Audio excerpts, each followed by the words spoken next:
Finn, you've been writing about Northern Ireland this week. Before we get into the questions, it's quite interesting, isn't it, that it hasn't really featured in the general election campaign. Why do you think that is? I think there's a few reasons.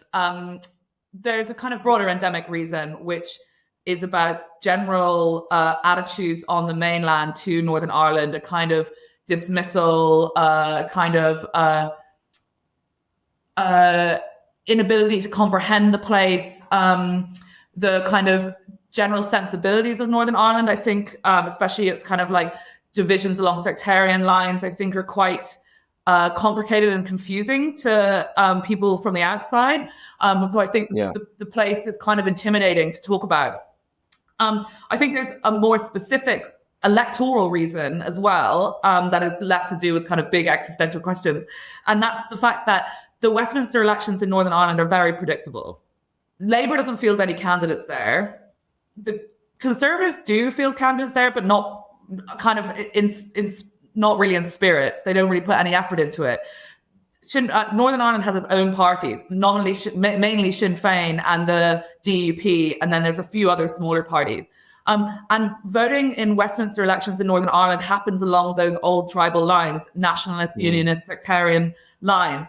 Nationalists vote for Sinn Fein and unionists vote for the DUP or the other smaller unionist parties. And those alliances are entrenched and they don't change. So you can kind of predict exactly what's going to happen. It doesn't really follow the same contours and as what's happening in England and Wales and Scotland. There is no Labour presence in Northern Ireland, so we can't even analyse it in those terms. That's the kind of electoral reason that they just aren't necessarily the most pressing issue in a nationwide general election campaign, because it's a devolved region, and a lot of those competencies like education and policing are devolved to Stormont. That's when you have very interesting elections, the Stormont elections. But general elections in Northern Ireland aren't really they aren't the most relevant thing. Even when Northern Ireland is a huge issue for the UK as a whole, as we saw in 2016 with the referendum, and we saw in 2019 with Boris Johnson's Brexit deal, it doesn't feel as if people really take note. I think you're right. It's because they either don't understand it, because the big parties aren't there, so it doesn't get the same media attention, and it's also because it's devolved. It's interesting, I think, seeing John Swinney, the SNP leader, have such a prominent or quite a prominent role in this campaign. Again, I think we've spoken about this before on the podcast, but I do think it's because the SNP threatened to break up the island of Great Britain. So people in Westminster take much greater note in a way that they don't devote much time to Northern Ireland. But here we are talking about it. So Finn, we have a question in from Ben. What are your predictions for Northern Ireland? You said it's quite predictable there, but Ben asked, what are your predictions for Northern Ireland? Will the Alliance take seats off the DUP? So give us a bit of the lay of the land, Finn. What's going on? So the first thing is, so we've got Sinn Fein, we've got the DUP. They're kind of polar opposites. And then we have the emergence of this party called Alliance, which is non-sectarian, and it doesn't have a position on the constitutional future of Northern Ireland, which demarcates it from the Unionist and the Nationalist parties. And it's a growing party, and especially growing with younger people. And it's the emergence of this thing that in Northern Ireland they call like the other option, the third secret thing, right? Which is choosing not to take a position. And they have one MP at the moment. They are targeting a seat. The former leader of the DUP, Jeffrey Donaldson, who is going to trial for alleged historic sexual abuse. He's going to trial very soon, and Alliance are targeting his seat in Lagan Valley. So they might pick up a seat there off the DUP. Currently, there are 7 Sinn Féin MPs, 8 DUP MPs, 1 Alliance, and 2 SDLP. SDLP are kind of like a softer nationalist party. And that makes up 18. I think what we'll probably see is 7 Sinn Féin, 7 DUP, and then the rest made up by Alliance and SDLP. As I said, fairly predictable. It would take something pretty shocking to happen for those numbers to be wildly off. Margin of error 1 or 2. But and another really interesting seat to keep an eye on is one from Fermanagh, which is this woman called Pat Cullen, who was head of the Royal Nursing Union, and she resigned recently to stand as a Sinn Fein candidate in not just Northern Ireland's most marginal constituency, but the United Kingdom's most marginal constituency. Sinn Fein currently hold it, and they're expected to hold it with her too, such as her name recognition. But of course, however many MPs Sinn Fein return, they're an abstentionist party. They don't take their seats in Westminster. This is another reason why Northern Ireland doesn't get much attention in, when we talk about Westminster, because half the MPs aren't even there.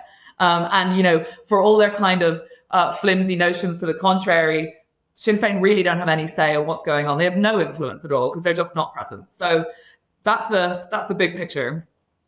It's interesting as well, if Sinn Fein do quite well, they do get that extra seat, for instance, because they're an abstentionist, they'll reduce the threshold that Starmer needs to have a working majority.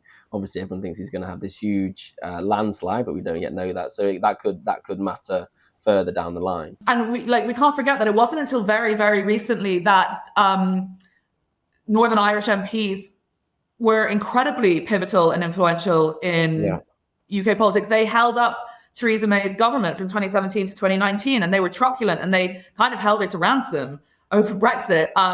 They obviously they don't have any influence anymore, really. But Northern Ireland and the Republic of Ireland have more than once in the past 8 years, say, completely changed the trajectory of British politics.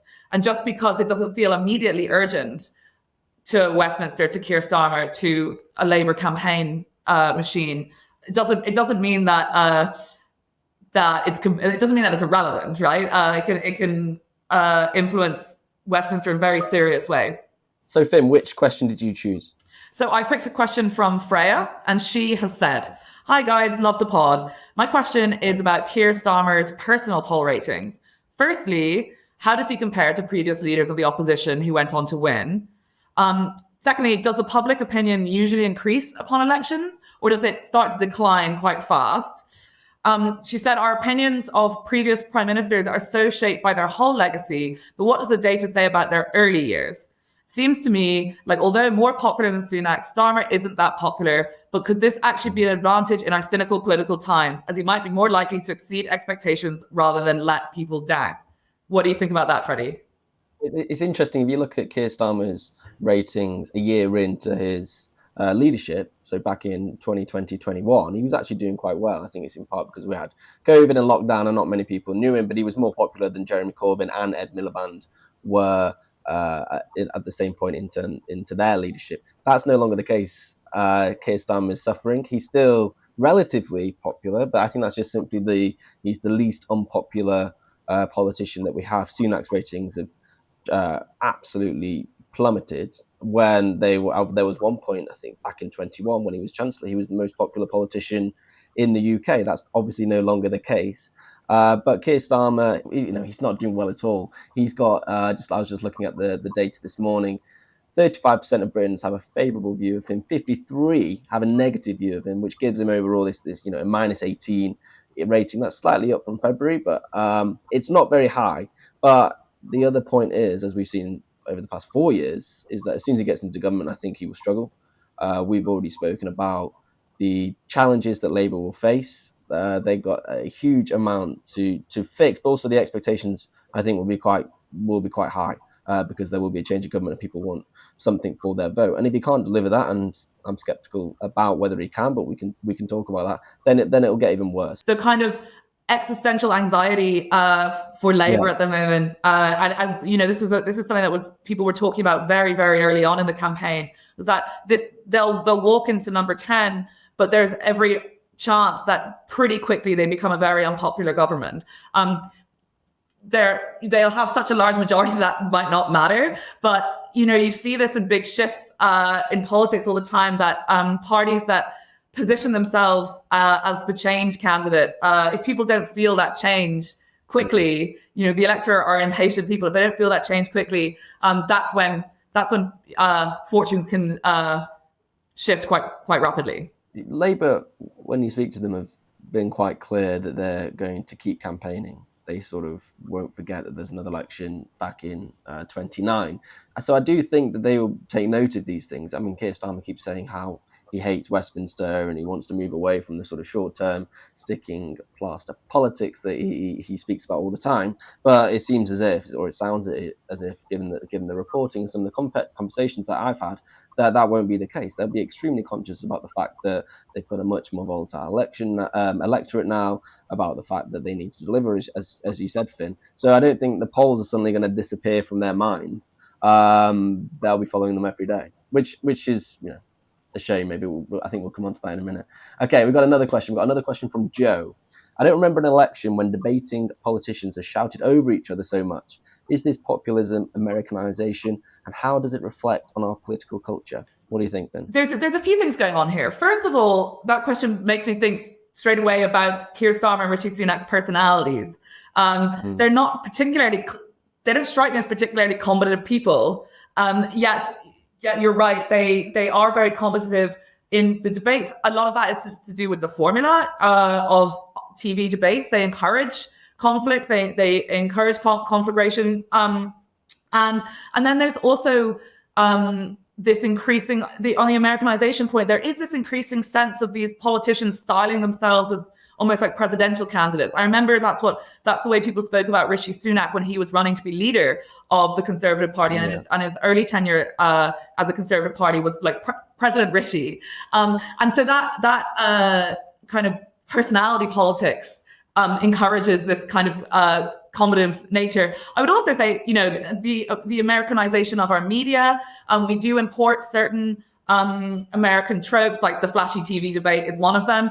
I think, though, to slightly complicate the narrative, the debate that happened last night between Donald Trump and Joe Biden was very far from our typical expectations of American TV debates as really fire and really combative. It was a bit of a confused, sad mess, basically, and leaving Keir Starmer versus Rishi Sunak looking a hell of a lot more like an American media event than last night with old Donald Trump and Joe Biden. Key thing last night, though, they did turn off their mics. So as soon as their 2 minutes or 1 minute was up, then their mics were turned off. So you had this sort of strange scenario of Donald Trump standing there, not being able to interject and talk over Joe Biden, as he's done so well. And also he didn't need to, just because Joe Biden had such an awful night. On the shouting, it's interesting, I think, that Keir Starmer was so reluctant to call Rishi Sunak a liar when he said that £2,000 tax claim back in the first debate. It seems to me as if both politicians respect one another a little bit, way more at least than Keir Starmer respected Boris Johnson. It doesn't seem as if they want to make it a personal mud-flinging campaign election. And I think they've done reasonably well at that. I mean, Rishi Sunak's style is to shout. It is that sort of quite direct, assertive, comes across as arrogant, but he knows that he needs to just get the points out as quickly as he can. And he also knows that what they need is social media clips. And I think that's part of the reason that they sort of speak in these tight, quick, aggressive, loud snippets, because they know they're going to get clipped up and put on TikTok. Finn, what's our next one? Okay, our next question is from at voter X1. They've asked, what are your thoughts on the polls influencing election outcome argument? Is there a logical case for banning the publication of polls for the duration of the campaign? Other countries with large democratic elections seem to take this view, notably India, where the publication of all polls are outright banned from the announcement of elections until 6 p.m. on voting day. So what do you make of that, Freddie? I've been very frustrated with the polling during this campaign because it has shaped the narrative.